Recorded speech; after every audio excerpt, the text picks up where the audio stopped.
ਸਤਿ ਸ਼੍ਰੀ ਅਕਾਲ, ਤੁਸੀਂ ਦੇਖ ਰਹੇ ਹੋ ਪੰਜਾਬ ਮੇਲ ਯੂਐਸਏ ਟੀਵੀ। ਮੈਂ ਹਾਂ ਬਰੁਣ ਕੌਰ ਮਾਨ। ਖਬਰਾਂ ਦੇ ਬੁਲੇਟਿਨ ਵਿੱਚ ਤੁਹਾਡਾ ਸਵਾਗਤ। ਖਬਰਾਂ ਦੇ ਬੁਲੇਟਿਨ ਦੇ sponsor real estate broker Mohan Cheema. Real estate ਦੀ ਦੁਨੀਆ 'ਚ ਮੰਨਿਆ ਪਰਮੰਨਿਆ ਨਾਮ। ਪੇਸ਼ ਨੇ ਪਹਿਲਾਂ ਚੁਣਵੀਆਂ ਖਬਰਾਂ। ਕੱਲ ਭਾਰਤ ਬੰਦ, ਵਿਰੋਧੀ ਪਾਰਟੀਆਂ ਨੇ ਕੀਤਾ ਹਮਾਇਤ ਦਾ ਐਲਾਨ। ਭਾਰਤ ਬੰਦ ਤੇ ਪੰਜਾਬ ਪੁਲਿਸ ਅਲਰਟ। ਇਮੀਗ੍ਰੇਸ਼ਨ ਵਿਭਾਗ ਵੱਲੋਂ ਕੈਨੇਡਾ ਵਿੱਚੋਂ ਮਾਪਿਆਂ ਦੀਆਂ ਅਰਜ਼ੀਆਂ ਲੈਣੀਆਂ ਅੱਜ ਤੋਂ ਸ਼ੁਰੂ। ਬਠਿੰਡਾ ਪਹੁੰਚੇ ਸੀਐਮ ਨੇ ਲਿਆ ਨਰਮੇ ਦੀ ਫਸਲ ਦਾ ਜਾਇਜ਼ਾ। ਮ੍ਰਿਤਕ ਕਿਸਾਨ ਦੇ ਪਰਿਵਾਰਕ ਮੈਂਬਰਾਂ ਨੂੰ ਸੌਂਪਿਆ ਨਿਯੁਕਤੀ ਪੱਤਰ। ਤੇ ਹੁਣ ਇਹਨਾਂ ਖਬਰਾਂ ਦਾ ਵਿਸਥਾਰ।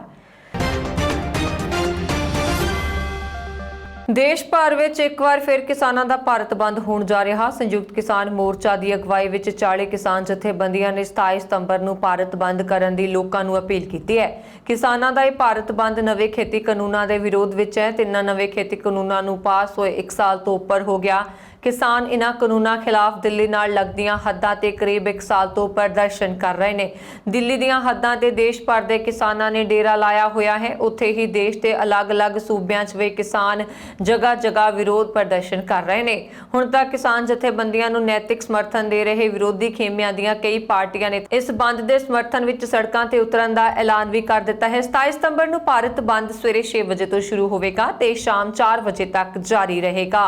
ਇਸ ਦੌਰਾਨ ਕਈ ਤਰ੍ਹਾਂ ਦੀ ਆਵਾਜਾਈ ਤੇ ਪੂਰੀ ਤਰ੍ਹਾਂ ਨਾਲ ਪਾਬੰਦੀ ਰਹੇਗੀ। ਕੇਂਦਰ ਅਤੇ ਸੂਬਾ ਸਰਕਾਰ ਦੇ ਦਫ਼ਤਰਾਂ, ਬਾਜ਼ਾਰਾਂ, ਦੁਕਾਨਾਂ, ਕਾਰਖਾਨਿਆਂ, ਸਕੂਲਾਂ, ਕਾਲਜਾਂ ਤੇ ਹੋਰ ਵਿਦਿਅਕ ਅਦਾਰਿਆਂ ਨੂੰ ਖੋਲ੍ਹਣ ਦੀ ਆਗਿਆ ਨਹੀਂ ਦਿੱਤੀ ਜਾਏਗੀ। ਭਾਰਤ ਬੰਦ ਦੌਰਾਨ ਐਂਬੂਲੈਂਸ ਤੇ ਫਾਇਰ ਬ੍ਰਿਗੇਡ ਸੇਵਾਵਾਂ ਸਮੇਤ ਐਮਰਜੈਂਸੀ ਸੇਵਾਵਾਂ ਦੀ ਇਜਾਜ਼ਤ ਹੋਏਗੀ।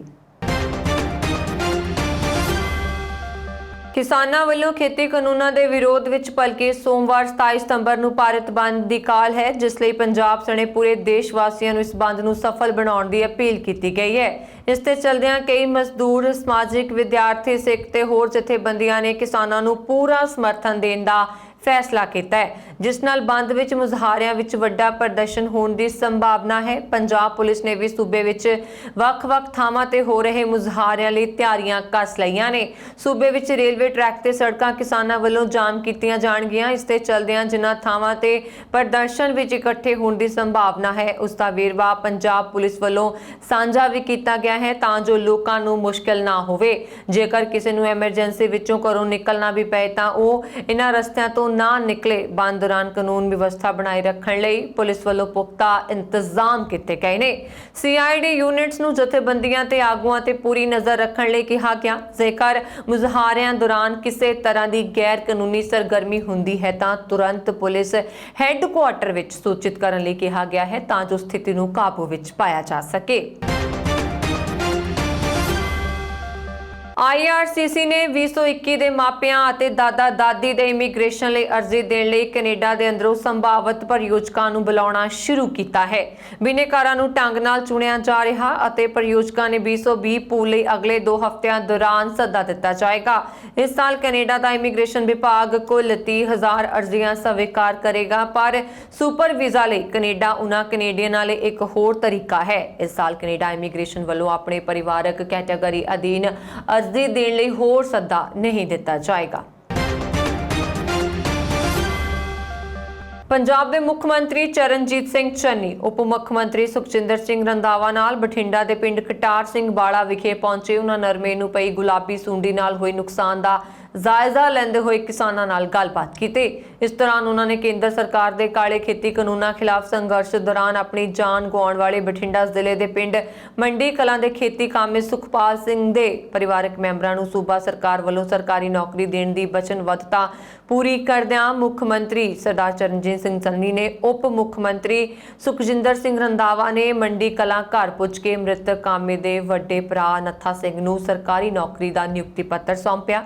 ਦੱਸਣਯੋਗ ਹੈ ਕਿ ਕਿਸਾਨਾਂ ਨੇ ਆਪਣੀ ਕਪਾਹ ਦੀ ਫਸਲ ਲਈ 20,000 ਰੁਪਏ ਪ੍ਰਤੀ ਏਕੜ ਦਾ ਨਿਵੇਸ਼ ਕੀਤਾ ਸੀ। ਇਸ ਤੱਕ ਕਿ ਉਹਨਾਂ ਵਿੱਚੋਂ ਬਹੁਤਿਆਂ ਨੇ 50,000 ਰੁਪਏ ਪ੍ਰਤੀ ਏਕੜ ਪੱਟੇ ਵਜੋਂ ਖਰਚ ਕੀਤੇ ਹਨ। ਜੇਕਰ ਉਹਨਾਂ ਨੂੰ ਉਹਨਾਂ ਦੇ ਨੁਕਸਾਨ ਦਾ ਮੁਆਵਜ਼ਾ ਨਾ ਮਿਲਿਆ ਤਾਂ ਉਹ ਅਗਲੀ ਫਸਲ ਬੀਜਣ ਸਥਿਤੀ ਵਿੱਚ ਨਹੀਂ ਹੋਣਗੇ। ਪਹਿਲਾਂ ਆਪਾਂ ਬਿਮਾਰੀ ਨੂੰ ਰੋਕੀਏ, ਫਿਰ ਬਿਮਾਰੀ ਕਿਹਨੇ ਦਿੱਤੀ ਉਹਦਾ ਇਲਾਜ ਕਰਨਾ। ਪਹਿਲੇ ਹੈ ਕਿ ਜਿਹੜਾ ਮੁਆਵਜ਼ਾ ਆਏਗਾ ਉਹ ਕਿਸਾਨ ਨੂੰ ਜਾਏਗਾ ਸਿੱਧਾ, ਵਿੱਚ ਵਿਚਾਲੇ ਕੁਝ ਨਹੀਂ ਹੋਣਾ। ਇਹ ਕੋਈ ਪੁਰਾਣੀਆਂ ਸਰਕਾਰਾਂ ਨਹੀਂ ਹੈ, ਠੀਕ ਹੈ। ਇਹ ਇੱਕ ਆਮ ਆਦਮੀ ਲੋਕਾਂ ਦੀ ਸਰਕਾਰ ਹੈ। ਜਿਹੜੇ ਮੁੱਦਿਆਂ ਤੇ ਕੈਪਟਨ ਅਮਰਿੰਦਰ ਸਿੰਘ ਦੀ ਕੁਰਸੀ ਗਈ, ਉਹਨਾਂ ਤੇ ਹੁਣ ਸਿੱਧੂ ਖੇਮੇ ਦੀ ਬਹਾਨੇਬਾਜ਼ੀ ਸ਼ੁਰੂ ਹੋ ਗਈ ਹੈ। ਨਵੀਂ ਸਰਕਾਰ ਵਿੱਚ ਮੰਤਰੀ ਦਾ ਅਹੁਦਾ ਮਿਲਦੇ ਹੀ ਪ੍ਰਗਟ ਸਿੰਘ ਦੇ ਸੁਰ ਬਦਲ ਗਏ ਨੇ। ਪੰਜਾਬ ਵਿੱਚ ਡਰੱਗਸ ਤਸਕਰਾਂ ਤੇ ਕਾਰਵਾਈ ਅਤੇ ਬੇਅਦਬੀ ਦੇ ਮੁੱਦੇ ਤੇ ਇਨਸਾਫ ਦੇ ਸਵਾਲ ਤੇ ਪ੍ਰਗਟ ਸਿੰਘ ਨੇ ਕਿਹਾ ਕਿ ਕੁਝ ਚੀਜ਼ਾਂ ਨੂੰ ਕੋਰਟ ਵਿੱਚ ਹਨ, ਉਹ ਵੀ ਸਾਨੂੰ ਦੇਖਣਾ ਹੋਏਗਾ, ਜੋ ਵੀ ਸੰਭਵ ਹੋਵੇਗਾ ਉਹ ਕਰਨਗੇ। ਪ੍ਰਗਟ ਨੇ ਇਹਨਾਂ ਜ਼ਰੂਰੀ ਕਿਹਾ ਹੈ ਕਿ ਇਹ ਸਭ ਜਨਤਾ ਦੇ ਸਾਹਮਣੇ ਹੋਏਗਾ। ਅਸੀਂ ਜੋ ਕਰ ਰਹੇ ਹਾਂ ਇਸ ਬਾਰੇ ਜਨਤਾ ਨੂੰ ਜਾਣਕਾਰੀ ਦਿੰਦੇ ਰਹਾਂਗੇ। ਇਸ ਤੋਂ ਪਹਿਲਾਂ ਸਿੱਧੂ ਖੇਮਾ ਕਹਿੰਦਾ ਰਿਹਾ ਕਿ ਪਹਿਲੀ ਕੈਬਨਿਟ ਵਿੱਚ ਡਰੱਗਸ, ਬੇਅਦਬੀ ਅਤੇ ਬਿਜਲੀ ਸਮਝੌਤੇ ਦੇ ਮੁੱਦੇ ਤੇ ਫੈਸਲਾ ਕਰ ਦੇਵਾਂਗੇ। ਪੰਜਾਬ ਕਾਂਗਰਸ ਪ੍ਰਧਾਨ ਸਿੱਧੂ ਦੀ ਕਰੀਬੀ ਪ੍ਰਗਟ ਸਿੰਘ ਉਹੀ ਵਿਧਾਇਕ ਹਨ ਜਿਨ੍ਹਾਂ ਨੇ ਕੈਪਟਨ ਦੇ ਖਿਲਾਫ ਮੋਰਚਾ ਖੋਲ ਰੱਖਿਆ ਸੀ। ਕਰੀਬ 2.5 ਸਾਲ ਤੋਂ ਪ੍ਰਗਟ ਸਿੰਘ ਲਗਾਤਾਰ ਕੈਪਟਨ ਨੂੰ ਚਿੱਠੀ ਲਿਖਦੇ ਰਹੇ। ਹਰ ਵਾਰ ਉਹ ਪੰਜਾਬ ਵਿੱਚ ਵੱਡੇ ਡਰੱਗਸ ਤਸਕਰਾਂ ਤੇ ਕਾਰਵਾਈ ਨਾ ਹੋਣ ਅਤੇ ਬੇਅਦਬੀ ਮਾਮਲਿਆਂ ਵਿੱਚ ਇਨਸਾਫ ਨਾ ਮਿਲਣ ਦਾ ਮੁੱਦਾ ਚੁੱਕਦੇ ਰਹੇ। ਉਹਨਾਂ ਦੀਆਂ ਚਿੱਠੀਆਂ ਵਿੱਚ ਵੀ ਇਹ ਗੱਲ ਪ੍ਰਮੁੱਖਤਾ ਨਾਲ ਰਹਿੰਦੀ ਸੀ ਕਿ ਇਹਨਾਂ ਤੇ ਕਾਰਵਾਈ ਕੀਤੀ ਜਾਵੇ। ਤਦ ਕੈਪਟਨ ਵੀ ਇਹੀ ਗੱਲ ਕਹਿੰਦੇ ਰਹੇ ਕਿ ਮਾਮਲਾ ਕੋਰਟ ਵਿੱਚ ਹੈ, ਇਸ ਲਈ ਨਿਆਇਕ ਪ੍ਰਕਿਰਿਆ ਦੇ ਹਿਸਾਬ ਨਾਲ ਕਾਰਵਾਈ ਹੋਵੇਗੀ। ਹਾਲਾਂਕਿ ਇਹਨਾਂ ਮੁੱਦਿਆਂ ਨੂੰ ਹਾਈ ਕਮਾਂਡ ਦਾ 18 ਸੂਤਰੀ ਫਾਰਮੂਲਾ ਬਣਾ ਕੇ ਕੈਪਟਨ ਦੇ ਵਿਦਾਏ ਦੀ ਯੋਜਨਾ ਤਿਆਰ ਕਰ ਦਿੱਤੀ ਗਈ। ਸਿੱਧੂ ਦੇ ਸਰਗਰਮ ਹੋਣ ਤੋਂ ਪਹਿਲਾਂ ਪ੍ਰਗਟ ਸਿੰਘ ਕੈਪਟਨ ਦੇ ਵੱਡੇ ਵਿਰੋਧੀ ਰਹੇ। ਉਹਨਾਂ ਨੇ ਕੈਪਟਨ ਦੇ ਖਿਲਾਫ ਕਾਫੀ ਬਿਆਨਬਾਜ਼ੀ ਕੀਤੀ। ਇੱਥੇ ਤੱਕ ਕਹਿ ਦਿੱਤਾ ਕਿ ਕੈਪਟਨ ਦੀ ਅਗਵਾਈ ਵਿੱਚ ਅਸੀਂ ਅਗਲੀ ਚੋਣ ਨਹੀਂ ਜਿੱਤ ਸਕਦੇ। ਕੈਪਟਨ ਦੇ ਵਿਰੋਧ ਵਿੱਚ ਪ੍ਰਗਟ ਦਾ ਖੇਮਾ ਕਾਫੀ ਮਜ਼ਬੂਤ ਹੁੰਦਾ ਚੱਲ ਗਿਆ। ਪ੍ਰਗਟ ਸਿੰਘ ਨੇ ਕਿਹਾ ਕਿ ਇਹ ਸਹੀ ਹੈ ਕਿ ਪਿਛਲੀਆਂ ਚੋਣਾਂ ਵਿੱਚ ਕੈਪਟਨ ਨੂੰ ਮੁੱਖ ਮੰਤਰੀ ਬਣਨ ਲਈ ਕਾਂਗਰਸ ਨੂੰ ਵੋਟ ਮਿਲੇ। ਹਾਲਾਂਕਿ ਇਸ ਤੋਂ ਬਾਅਦ ਪੰਜਾਬ ਦੇ ਮੁੱਦੇ ਹੱਲ ਨਹੀਂ ਹੋਏ। ਅਸੀਂ ਫੈਸਲੇ ਲਵਾਂਗੇ ਤੇ ਉਹਨਾਂ ਨੂੰ ਲਾਗੂ ਵੀ ਕਰਾਂਗੇ। ਸਾਡੇ ਕੋਲ 90 ਦਿਨ ਨੇ, ਅਸੀਂ ਕੰਮ ਕਰਾਂਗੇ। ਉਹਨਾਂ ਨੂੰ ਲੈ ਕੇ ਚੋਣਾਂ ਵਿੱਚ ਜਨਤਾ ਦੇ ਵਿੱਚ ਜਾਵਾਂਗੇ। ਲੋਕਾਂ ਦੇ ਫਰਜ਼ੀ ਦਸਤਾਵੇਜ਼ ਬਣਾ ਕੇ ਵਿਦੇਸ਼ ਭੇਜਣ ਵਾਲੇ ਟਰੈਵਲ ਏਜੰਟਾਂ ਦੇ ਗਿਰੋਹ ਦੇ ਇੱਕ ਮੈਂਬਰ ਨੂੰ ਦਿੱਲੀ ਪੁਲਿਸ ਨੇ ਸ਼ੁੱਕਰਵਾਰ ਸ਼ਾਮ ਜਲੰਧਰ ਤੋਂ ਗ੍ਰਿਫਤਾਰ ਕੀਤਾ। ਦਿੱਲੀ ਪੁਲਿਸ ਦੀ ਸੂਚਨਾ ਤੇ ਜਲੰਧਰ ਦੇ ਥਾਣਾ ਡਿਵੀਜ਼ਨ ਨੰਬਰ 8 ਦੀ ਪੁਲਿਸ ਨੇ ਸੰਤੋਖਪੁਰਾ ਦੇ ਰਹਿਣ ਵਾਲੇ ਕੁਲਵਿੰਦਰ ਸਿੰਘ ਨੂੰ ਸ਼ਨੀਚਰਵਾਰ ਸਵੇਰੇ ਹੀ ਕਾਬੂ ਕਰ ਲਿਆ। ਇਸ ਤੋਂ ਬਾਅਦ ਦੇਰ ਸ਼ਾਮ ਦਿੱਲੀ ਦੀ ਪੁਲਿਸ ਜਲੰਧਰ ਆਈ ਤੇ ਮੁਲਜ਼ਮ ਨੂੰ ਗ੍ਰਿਫਤਾਰ ਕਰਕੇ ਆਪਣੇ ਨਾਲ ਲੈ ਗਈ। ਜਾਣਕਾਰੀ ਮੁਤਾਬਕ ਪੰਜਾਬ ਵਿੱਚ ਫਰਜ਼ੀ ਦਸਤਾਵੇਜ਼ ਬਣਾ ਕੇ ਨੌਜਵਾਨਾਂ ਨੂੰ ਵਿਦੇਸ਼ ਭੇਜਣ ਵਾਲਾ ਗਿਰੋਹ ਸਰਗਰਮ ਹੈ। ਇਸ ਗਿਰੋਹ ਦੇ ਕਈ ਮੈਂਬਰ ਜੋ ਟਰੈਵਲ ਏਜੰਟ ਦਾ ਕੰਮ ਕਰਦੇ ਹਨ ਜਲੰਧਰ ਦੇ ਵੀ ਨੇ। ਕੁਝ ਸਮੇਂ ਪਹਿਲਾਂ ਦਿੱਲੀ ਅੰਬੈਸੀ ਨੇ ਫਰਜ਼ੀ ਦਸਤਾਵੇਜ਼ਾਂ ਲਈ ਜਾਣ ਦਾ ਖੁਲਾਸਾ ਕੀਤਾ ਸੀ, ਜਿਸ ਤੋਂ ਬਾਅਦ ਪੰਜਾਬ ਦੇ ਕਈ ਸ਼ਹਿਰਾਂ ਵਿੱਚ ਟਰੈਵਲ ਏਜੰਟ ਆਰਡਰ ਤੇ ਆ ਗਏ ਸਨ। ਦਿੱਲੀ ਪੁਲਿਸ ਨੇ ਪੰਜਾਬ ਦੇ ਦਰਜਨ ਦੇ ਕਰੀਬ ਟਰੈਵਲ ਏਜੰਟਾਂ ਖਿਲਾਫ ਮਾਮਲਾ ਦਰਜ ਕੀਤਾ ਸੀ। ਏਜੰਟਾਂ ਦੇ ਜਾਲ ਵਿੱਚ ਫਸੇ ਕਈ ਲੋਕਾਂ ਦੇ ਬਿਆਨ ਦਰਜ ਕੀਤੇ ਸਨ। ਕੁਝ ਲੋਕਾਂ ਤਾਂ ਇਨ੍ਹਾਂ ਫਰਜ਼ੀ ਦਸਤਾਵੇਜ਼ਾਂ ਰਾਹੀਂ ਵਿਦੇਸ਼ ਚਲੇ ਗਏ, ਪਰ ਕੁਝ ਲੋਕ ਵਿਦੇਸ਼ ਨਹੀਂ ਜਾ ਸਕੇ। ਬੀਤੇ ਦਿਨੀ ਦਿੱਲੀ ਪੁਲਿਸ ਨੇ ਜਲੰਧਰ ਕਮਿਸ਼ਨਰੇਟ ਪੁਲਿਸ ਨਾਲ ਸੰਪਰਕ ਕਰਕੇ ਦੱਸਿਆ ਕਿ ਸੰਤੋਖਪੁਰਾ 'ਚ ਕੁਲਵਿੰਦਰ ਨਾਂ ਦਾ ਟਰੈਵਲ ਏਜੰਟ ਹੈ ਜੋ ਅੰਬੈਸੀ ਅਧਿਕਾਰੀਆਂ ਦੀ ਸ਼ਿਕਾਇਤ ਤੇ ਨਾਮਜ਼ਦ ਕੀਤਾ ਗਿਆ।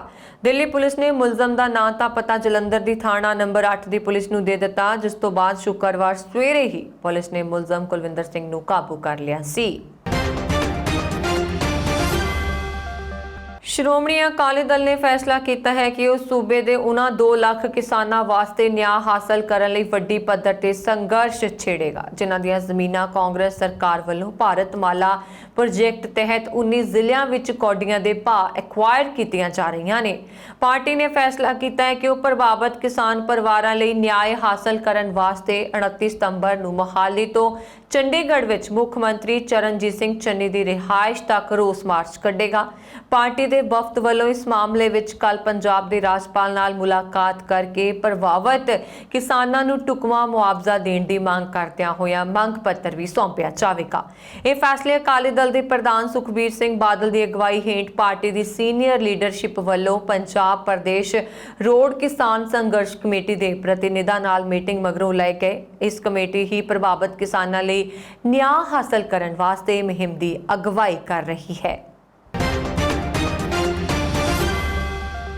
ਪੰਜਾਬ ਪ੍ਰਦੇਸ਼ ਕਾਂਗਰਸ ਪ੍ਰਧਾਨ ਨਵਜੋਤ ਸਿੰਘ ਸਿੱਧੂ ਨੇ ਲੋਕ ਸਭਾ ਹਲਕਾ ਖਡੂਰ ਸਾਹਿਬ ਤੋਂ ਸੰਸਦ ਮੈਂਬਰ ਜਸਵੀਰ ਸਿੰਘ ਡਿੰਪਾ ਗਿੱਲ ਨਾਲ ਉਹਨਾਂ ਦੇ ਗ੍ਰਹਿ ਵਿਖੇ ਪਹੁੰਚ ਕੇ ਮੁਲਾਕਾਤ ਕੀਤੀ।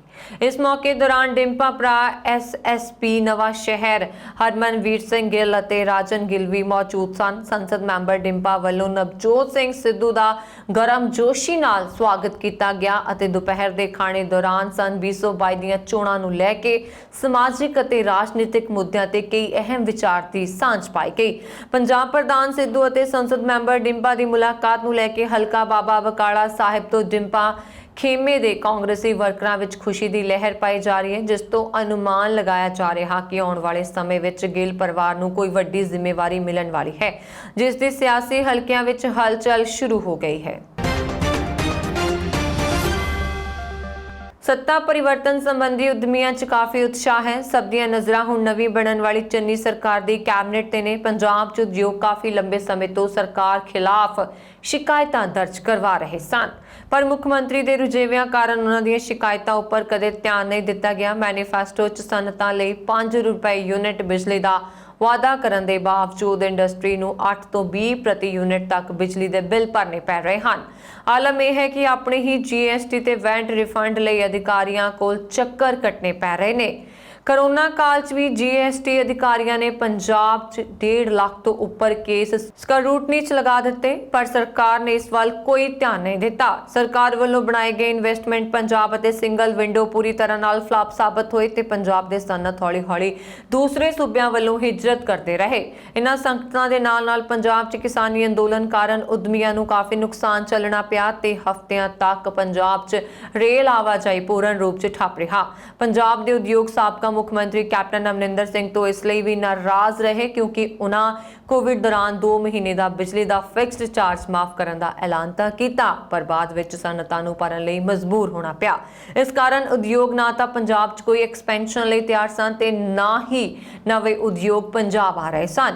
ਹੁਣ ਨਵੀਂ ਸਰਕਾਰ ਬਣਨ ਤੋਂ ਬਾਅਦ ਸਨਅਤਾਂ ਨੂੰ ਕੁਝ ਹੱਦ ਤੱਕ ਭ੍ਰਿਸ਼ਟਾਚਾਰ ਤੋਂ ਨਿਜਾਤ ਮਿਲਣ ਦੀ ਆਸ ਹੈ, ਕਿਉਂਕਿ ਭ੍ਰਿਸ਼ਟਾਚਾਰ ਨਵੀਂ ਸਰਕਾਰ ਦੇ ਮੁੱਖ ਏਜੰਡੇ ਤੇ ਹੈ। ਪਰ ਉਦਯੋਗਾਂ ਨੂੰ ਇਹ ਵੀ ਚਿੰਤਾ ਸਤਾ ਰਹੀ ਹੈ ਕਿ ਮੁਫਤ ਸਕੀਮਾਂ ਨੂੰ ਹੱਲਾਸ਼ੇਰੀ ਦੇਣ ਕਾਰਨ ਕਈ ਉਦਯੋਗਾਂ ਤੇ ਬੋਝ ਨਾ ਪਾ ਦਿੱਤਾ ਜਾਵੇ। ਕਿਸਾਨਾਂ ਨੂੰ ਹੁਣ 27 ਸਤੰਬਰ ਦੇ ਭਾਰਤ ਬੰਦ ਲਈ ਕੱਲ ਸਿਆਸੀ ਸਮਰਥਨ ਦਾ ਐਲਾਨ ਕੀਤਾ ਗਿਆ। ਬਸਪਾ ਪੰਜਾਬ ਦੇ ਪ੍ਰਧਾਨ ਜਸਵੀਰ ਸਿੰਘ ਗੜੀ ਨੇ ਬਸਪਾ ਸੁਪਰੀਮੋ ਕੁਮਾਰੀ ਮਾਇਆਵਤੀ ਵੱਲੋਂ ਕੀਤੇ ਗਏ ਟਵੀਟ ਦਾ ਹਵਾਲਾ ਦਿੰਦੇ ਹੋਏ ਕਿਹਾ ਕਿ ਕਿਸਾਨਾਂ ਵੱਲੋਂ ਕੀਤੇ ਜਾ ਰਹੇ ਸ਼ਾਂਤੀਪੂਰਨ ਭਾਰਤ ਬੰਦ ਦਾ ਬਸਪਾ ਵੱਲੋਂ ਸਮਰਥਨ ਹੋਵੇਗਾ। ਮਾਇਆਵਤੀ ਨੇ ਟਵੀਟ ਲਿਖਿਆ ਕਿ ਕੇਂਦਰ ਵੱਲੋਂ ਜਲਦਬਾਜ਼ੀ ਵਿੱਚ ਬਣਾਏ ਗਏ ਤਿੰਨੋਂ ਕਾਲੇ ਖੇਤੀ ਕਾਨੂੰਨਾਂ ਨਾਲ ਅਸਹਿਮਤ ਅਤੇ ਦੁਖੀ ਦੇਸ਼ ਦੇ ਕਿਸਾਨ ਇਹਨਾਂ ਦੀ ਵਾਪਸੀ ਦੀ ਮੰਗ ਨੂੰ ਲੈ ਕੇ ਪਿਛਲੇ ਲਗਭਗ 10 ਮਹੀਨਿਆਂ ਤੋਂ ਪੂਰੇ ਦੇਸ਼ ਅਤੇ ਖਾਸ ਕਰ ਦਿੱਲੀ ਦੇ ਆਸ-ਪਾਸ ਦੇ ਸੂਬਿਆਂ 'ਚ ਅੰਦੋਲਨ ਕਰ ਰਹੇ ਨੇ। ਮਾਇਆਵਤੀ ਨੇ ਕੇਂਦਰ ਸਰਕਾਰ ਨੂੰ ਵੀ ਮੁੜ ਅਪੀਲ ਕੀਤੀ ਹੈ ਕਿ ਕਿਸਾਨ ਸਮਾਜ ਪ੍ਰਤੀ ਢੁਕਵੀਂ ਹਮਦਰਦੀ ਅਤੇ ਸਹਿਣਸ਼ੀਲਤਾ ਦਿਖਾਉਂਦੇ ਹੋਏ ਤਿੰਨਾਂ ਵਿਵਾਦਤ ਖੇਤੀ ਕਾਨੂੰਨਾਂ ਨੂੰ ਵਾਪਸ ਲਿਆ ਜਾਣਾ ਚਾਹੀਦਾ ਹੈ। ਕਿਸਾਨਾਂ ਦੀ ਸਹਿਮਤੀ ਨਾਲ ਨਵਾਂ ਕਾਨੂੰਨ ਲਿਆਂਦਾ ਜਾਵੇ ਤਾਂ ਜੋ ਇਸ ਸਮੱਸਿਆ ਦਾ ਹੱਲ ਹੋ ਸਕੇ। ਮਾਇਆਵਤੀ ਨੇ ਵੀ ਲਿਖਿਆ ਕਿ ਜੇਕਰ ਕਿਸਾਨ ਖੁਸ਼ ਅਤੇ ਖੁਸ਼ਹਾਲ ਹੋਵੇਗਾ, ਕਿਸਾਨਾਂ ਵੱਲੋਂ ਸੋਮਵਾਰ ਨੂੰ ਖੇਤੀ ਕਾਨੂੰਨਾਂ ਖਿਲਾਫ ਭਾਰਤ ਬੰਦ ਦੀ ਕਾਲ ਦਿੱਤੀ ਗਈ ਹੈ, ਜਿਸ ਵਿੱਚ ਸੜਕ ਮਾਰਗ ਤੋਂ ਇਲਾਵਾ ਰੇਲ ਮਾਰਗ ਵੀ ਰੋਕੇ ਜਾਣੇ ਹਨ। ਪੰਜਾਬ ਪੁਲਿਸ ਵਿੱਚ ਪਿਛਲੇ ਦਿਨੀ ਸਬ ਇੰਸਪੈਕਟਰਾਂ ਦੀਆਂ ਭਰਤੀਆਂ ਲਈ ਕੱਢੀਆਂ ਗਈਆਂ ਅਸਾਮੀਆਂ ਲਈ ਪੰਜਾਬ ਭਰ 'ਚ ਹੋਈਆਂ ਲਿਖਤੀ ਪ੍ਰੀਖਿਆ 'ਚ ਵੱਡਾ ਘੁਟਾਲਾ ਸਾਹਮਣੇ ਆਇਆ। ਇਹ ਲਿਖਤੀ ਪ੍ਰੀਖਿਆ ਲੈਣ ਸੰਬੰਧੀ ਸਰਕਾਰ ਵੱਲੋਂ ਪ੍ਰਾਈਵੇਟ ਫਰਮ ਨੂੰ ਠੇਕਾ ਦਿੱਤਾ ਗਿਆ ਸੀ, ਪਰ ਇਸ ਫਰਮ ਦੇ ਹੀ ਕੁਝ ਮੌਜੂਦਾ ਅਤੇ ਕੁਝ ਪੁਰਾਣੇ ਮੁਲਾਜ਼ਮਾਂ ਨੇ ਆਧੁਨਿਕ ਤਕਨੀਕ ਦੇ ਸਹਾਰੇ ਕਿਸੇ ਵਿਸ਼ੇਸ਼ ਸੌਫਟਵੇਅਰ ਜ਼ਰੀਏ ਪ੍ਰੀਖਿਆ ਕੇਂਦਰਾਂ ਤੋਂ ਬਾਹਰ ਬੈਠ ਕੇ ਹੀ ਅੰਦਰ ਇਮਤਿਹਾਨ ਦੇ ਰਹੇ ਉਮੀਦਵਾਰਾਂ ਦੇ ਕੰਪਿਊਟਰਾਂ ਤੱਕ ਪਹੁੰਚ ਬਣਾ ਕੇ ਉਹਨਾਂ ਦੀ ਪ੍ਰੀਖਿਆ ਵਿਚਲੇ ਸਵਾਲ ਹੱਲ ਕਰ ਦਿੱਤੇ। ਇਹ ਨਿਵੇਕਲਾ ਅਤੇ ਪਲੇਠਾ ਮਾਮਲਾ ਹੈ, ਜਿਸ ਵਿੱਚ ਕਰੋੜਾਂ ਰੁਪਏ ਦਾ ਲੈਣ ਦੇਣ ਹੋਣ ਦਾ ਅਨੁਮਾਨ ਹੈ। ਅਜਿਹਾ ਗੋਰਖ ਧੰਦਾ ਕਰਨ ਵਾਲੇ ਇਸ ਗਰੋਹ ਵੱਲੋਂ ਪ੍ਰਤੀ ਉਮੀਦਵਾਰ 30 ਲੱਖ ਰੁਪਏ 'ਚ ਸੌਦਾ ਕੀਤੇ ਜਾਣ ਦਾ ਮਾਮਲਾ ਸਾਹਮਣੇ ਆਇਆ। ਭਾਵੇਂ ਪੁਲਿਸ ਇਸ ਮਾਮਲੇ ਦੀ ਬਾਹਰ ਭਿਣਕ ਨਹੀਂ ਪੈਣ ਦੇ ਰਹੀ, ਪਰ ਆਲਾ ਮਿਆਰੀ ਸੂਤਰਾਂ ਤੋਂ ਪ੍ਰਾਪਤ ਜਾਣਕਾਰੀ ਅਨੁਸਾਰ ਇਸ ਸੰਬੰਧੀ ਪਟਿਆਲਾ ਪੁਲਿਸ ਵੱਲੋਂ ਵਕਾਇਦਾ ਕੇਸ ਦਰਜ ਕਰਕੇ ਦਰਜਨ ਭਰ ਵਿਅਕਤੀਆਂ ਨੂੰ ਗ੍ਰਿਫਤਾਰ ਕੀਤਾ ਗਿਆ। ਜ਼ਿਕਰਯੋਗ ਹੈ ਕਿ ਇਹ ਪੋਸਟਾਂ 4 ਕੇਡਰਾਂ ਤੇ ਆਧਾਰਿਤ ਹਨ, ਜਿਨ੍ਹਾਂ 'ਚ ਜ਼ਿਲ੍ਹਾ cadre, armed police cadre, intelligence ਅਤੇ ਜਾਂਚ ਕੇਡਰ ਸ਼ਾਮਲ ਹਨ। ਇਸ ਸੰਬੰਧੀ ਅਪਲਾਈ ਕਰਨ ਵਾਲੇ ਲੱਖਾਂ ਉਮੀਦਵਾਰਾਂ ਲਈ ਸ਼ਰਤ ਸੀ ਕਿ ਉਹਨਾਂ ਨੂੰ ਪਹਿਲਾਂ ਲਿਖਤੀ ਪ੍ਰੀਖਿਆ ਪਾਸ ਕਰਨੀ ਪਏਗੀ। ਇਸ ਵਿੱਚੋਂ ਮੈਰਿਟ ਚੋਣ ਵਾਲਿਆਂ ਨੂੰ ਹੀ ਫਿਜ਼ੀਕਲ ਟੈਸਟ ਲਈ ਸੱਦਿਆ ਜਾਏਗਾ। 800 ਅੰਕਾਂ ਦੀ ਇਹ ਪ੍ਰੀਖਿਆ 2 ਗੇੜਾਂ 'ਚ ਲਈ ਗਈ। ਸਰਕਾਰ ਨਾਲ ਹੋਏ ਸਮਝੌਤੇ ਤਹਿਤ ਸੰਬੰਧਤ ਫਰਮ ਵੱਲੋਂ ਹੀ ਬਣਾਏ ਗਏ ਪ੍ਰੀਖਿਆ ਕੇਂਦਰਾਂ 'ਚ ਕੰਪਿਊਟਰਾਂ ਦਾ ਪ੍ਰਬੰਧ ਕੀਤਾ ਗਿਆ ਸੀ। ਇਸ ਦੌਰਾਨ ਇਸ ਫਰਮ ਨਾਲ ਸੰਬੰਧਿਤ ਮੌਜੂਦਾ ਅਤੇ ਪੁਰਾਣੇ ਮੁਲਾਜ਼ਮਾਂ ਨੇ ਸੂਚਨਾ ਟੈਕਨੋਲੋਜੀ ਤਹਿਤ ਪਹਿਲਾਂ ਤੋਂ ਹੀ ਉਲੀਕੀ ਗਈ ਬਿਉਂਤਬੰਦੀ ਦੇ ਤਹਿਤ ਕਿਸੇ ਸੌਫਟਵੇਅਰ ਦੇ ਜ਼ਰੀਏ ਆਪਣੇ ਗਾਹਕ ਬਣਾਏ ਗਏ ਉਮੀਦਵਾਰਾਂ ਦੇ ਕੰਪਿਊਟਰਾਂ ਨਾਲ ਅਟੈਚ ਹੋ ਕੇ ਪ੍ਰੀਖਿਆ ਵਿਚਲੇ ਸਾਰੇ ਸਵਾਲ ਹੱਲ ਕਰ ਦਿੱਤੇ ਗਏ। ਉਂਝ ਪੁਲਿਸ ਨੂੰ ਇਸ ਦਾ ਪਤਾ ਪ੍ਰੀਖਿਆ ਹੋਣ ਤੋਂ ਬਾਅਦ ਲੱਗਿਆ। ਭਾਵੇਂ ਇਸ ਸੰਬੰਧੀ ਕੋਈ ਵੀ ਪੁਲਿਸ ਅਧਿਕਾਰੀ ਕੁਝ ਵੀ ਦੱਸਣ ਨੂੰ ਤਿਆਰ ਨਹੀਂ, ਪਰ ਆਲਾ ਮਿਆਰੀ ਸੂਤਰਾਂ ਤੋਂ ਪ੍ਰਾਪਤ ਜਾਣਕਾਰੀ ਅਨੁਸਾਰ ਇਸ ਘੁਟਾਲੇ ਬਾਰੇ ਪਤਾ ਲੱਗਣ ਤੇ ਪਟਿਆਲਾ ਦੇ ਐਸਐਸਪੀ ਡਾਕਟਰ ਸੰਦੀਪ ਕੁਮਾਰ ਗਰਗ ਦੇ ਆਦੇਸ਼ਾਂ ਤਹਿਤ ਪਟਿਆਲਾ ਦੇ ਥਾਣਾ ਅਨਾਜ ਮੰਡੀ ਵਿੱਚ ਧਾਰਾ 420, 465, 467, 468, 471, 120 ਤੇ 66B ਹੇਠ IT ਸੋਧ ਕਾਨੂੰਨ ਤਹਿਤ ਕੇਸ ਦਰਜ ਕੀਤਾ ਗਿਆ। ਪੰਜਾਬ ਦੇ ਉਪ ਮੁੱਖ ਮੰਤਰੀ ਓਮ ਪ੍ਰਕਾਸ਼ ਸੋਨੀ ਨੇ ਸਪਸ਼ਟ ਕੀਤਾ ਹੈ ਕਿ ਉਹਨਾਂ ਨੇ ਪੰਜਾਬ ਦੇ ਮੁੱਖ ਮੰਤਰੀ ਨੂੰ ਮੁੱਖ ਮੰਤਰੀ ਵਾਂਗ ਸਹੂਲਤਾਂ ਦੇਣ ਲਈ ਕੋਈ ਚਿੱਠੀ ਨਹੀਂ ਲਿਖੀ। ਜ਼ਿਕਰਯੋਗ ਹੈ ਕਿ ਅਜਿਹੀਆਂ ਚਰਚਾਵਾਂ ਛਿੜੀਆਂ ਸਨ ਜਿਨ੍ਹਾਂ 'ਚ ਕਿਹਾ ਜਾ ਰਿਹਾ ਸੀ ਕਿ ਸੋਨੀ ਦੇ ਦਫ਼ਤਰ ਤੋਂ ਕੋਈ ਚਿੱਠੀ ਮੁੱਖ ਮੰਤਰੀ ਦਫ਼ਤਰ ਨੂੰ ਭੇਜੀ ਗਈ ਹੈ। ਸੋਨੀ ਨੇ ਸ਼ਨੀਵਾਰ ਗੱਲਬਾਤ ਕਰਦੇ ਹੋਏ ਕਿਹਾ ਕਿ ਉਪ ਮੁੱਖ ਮੰਤਰੀ ਦੇ ਪ੍ਰੋਟੋਕਾਲ ਮੁਤਾਬਕ ਕੰਮ ਕਰ ਰਹੇ ਨੇ। ਉਪ ਮੁੱਖ ਮੰਤਰੀ ਦਾ ਅਹੁਦਾ ਮਿਲਣ ਤੋਂ ਬਾਅਦ ਸੂਬੇ ਭਰ ਤੋਂ ਲੋਕ ਉਹਨਾਂ ਨੂੰ ਸਰਕਾਰੀ ਕੰਮਕਾਜ ਨੂੰ ਲੈ ਕੇ ਮਿਲਣ ਲਈ ਆ ਰਹੇ ਨੇ। ਅਜਿਹੀ ਸਥਿਤੀ 'ਚ ਉਹਨਾਂ ਨੇ ਸਿਰਫ ਇਹੀ ਮੰਗ ਰੱਖੀ ਹੈ ਕਿ ਪ੍ਰਾਹੁਣਚਾਰੀ ਦੇ ਤਹਿਤ ਸਹੂਲਤਾਂ ਨੂੰ ਵਧਾਇਆ ਜਾਵੇ, ਕਿਉਂਕਿ ਆਉਣ ਵਾਲੇ ਲੋਕਾਂ ਲਈ ਚਾਹ ਪਾਣੀ ਦਾ ਪ੍ਰਬੰਧ ਕਰਨਾ ਜ਼ਰੂਰੀ ਹੈ। ਸੋਨੀ ਨੇ ਕਿਹਾ ਕਿ ਸਰਕਾਰ ਦੇ ਨਿਯਮਾਂ ਤਹਿਤ ਹੀ ਉਹੀ ਕੰਮ ਕਰ ਰਹੇ ਨੇ ਅਤੇ ਉਹਨਾਂ ਨੇ ਕਦੀ ਵੀ ਵਾਧੂ ਸਹੂਲਤਾਂ ਦੀ ਇੱਛਾ ਨਹੀਂ ਰੱਖੀ। ਉਪ ਮੁੱਖ ਮੰਤਰੀ ਨੇ ਕਿਹਾ ਕਿ ਕੋਈ ਵੀ ਵਿਅਕਤੀ ਉਹਨਾਂ ਨੂੰ ਉਹ ਚਿੱਠੀ ਦਿਖਾ ਦੇਵੇ ਜਿਸ 'ਚ ਉਹਨਾਂ ਨੇ ਮੁੱਖ ਮੰਤਰੀ ਵਰਗੀਆਂ ਸਹੂਲਤਾਂ ਦੀ ਮੰਗ ਕੀਤੀ ਹੋਵੇ। ਉਹਨਾਂ ਨੇ ਕਿਹਾ ਕਿ ਉਹ ਨਿਯਮਾਂ ਦੇ ਤਹਿਤ ਕੰਮ ਅੱਗੇ ਵੀ ਕਰਦੇ ਰਹੇ ਅਤੇ ਭਵਿੱਖ ਵਿੱਚ ਵੀ ਕਰਦੇ ਰਹਿਣਗੇ। ਉਪ ਮੁੱਖ ਮੰਤਰੀ ਦਾ ਅਹੁਦਾ ਮਿਲਣ ਤੋਂ ਬਾਅਦ ਉਹਨਾਂ ਨੂੰ ਇਸ ਪ੍ਰੋਟੋਕਾਲ ਦੇ ਤਹਿਤ ਸਰਕਾਰ ਤੋਂ ਸਹੂਲਤਾਂ ਮਿਲ ਗਈਆਂ ਸਨ। ਹੁਣ ਕਿਉਂਕਿ ਰੋਜ਼ਾਨਾ ਆਉਣ ਵਾਲੇ ਲੋਕਾਂ ਦੀ ਗਿਣਤੀ ਵੱਧਦੀ ਜਾ ਰਹੀ ਹੈ, ਇਸ ਲਈ ਉਹਨਾਂ ਲਈ ਜ਼ਰੂਰੀ ਪ੍ਰਬੰਧ ਕਰਨਾ ਵੀ ਉਪ ਮੁੱਖ ਮੰਤਰੀ ਦੀ ਜ਼ਿੰਮੇਵਾਰੀ ਹੈ। ਹੁਣ ਤੱਕ ਉਹਨਾਂ ਨੂੰ ਮੰਤਰੀ ਵਰਗੀਆਂ ਸਹੂਲਤਾਂ ਹੀ ਮਿਲ ਰਹੀਆਂ ਨੇ, ਪਰ ਮੰਨਿਆ ਜਾ ਰਿਹਾ ਹੈ ਕਿ ਸਰਕਾਰ ਵੱਲੋਂ ਦੋਵੇਂ ਉਪ ਮੁੱਖ ਮੰਤਰੀਆਂ ਲਈ ਹੁਣ ਪ੍ਰੋਟੋਕਾਲ ਮੁਤਾਬਕ ਪ੍ਰਾਹੁਣਚਾਰੀ ਖੇਤਰ ਨੂੰ ਦਿਸ਼ਾ ਨਿਰਦੇਸ਼ ਜਾਰੀ ਕੀਤੇ ਜਾਣਗੇ। ਇਹ ਸਨ ਹੁਣ ਤੱਕ ਦੀਆਂ ਖਬਰਾਂ। ਮੈਨੂੰ ਵਰੁਣ ਕੌਰ ਮਾਨ ਨੂੰ ਦਿਓ ਆਗਿਆ। ਹੋਰ ਖਬਰਾਂ ਦੇ ਲਈ ਸਾਡਾ YouTube ਚੈਨਲ ਪੰਜਾਬ ਮੇਲ USA TV ਜ਼ਰੂਰ ਸਬਸਕ੍ਰਾਈਬ ਕਰੋ। ਸਤਿ ਸ਼੍ਰੀ ਅਕਾਲ।